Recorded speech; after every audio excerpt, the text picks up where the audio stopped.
kimpo ihi ima Giêsu na nato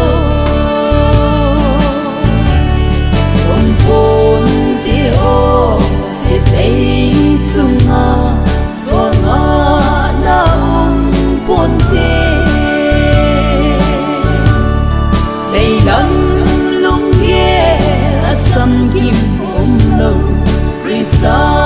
zinga kun bo leilam lung ye at sam kim om lo Krista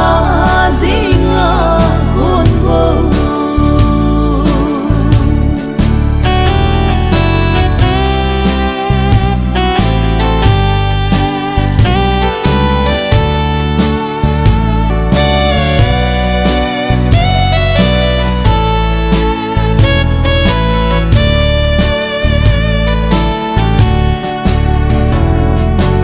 hey mi hi trong cha sung hi pakai do sing nahi kingol sa hoi thona apu lam vai Christi hi on pon ti o si ei chunga zonga na pon te leilam lung ye at sam kim om lo Krista zinga kun bo leilam lung ye at sam kim om lo Krista zinga kun bo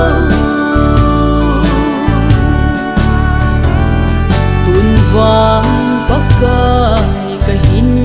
khohi gan ki hing ha bangin ei sim ha ei mang sa thei kahin na nang kape on pon ti o si ei chunga zonga na pon te leilam lung ye at sam kim om lo Krista zinga kun bo leilam lung ye at sam kim om lo Krista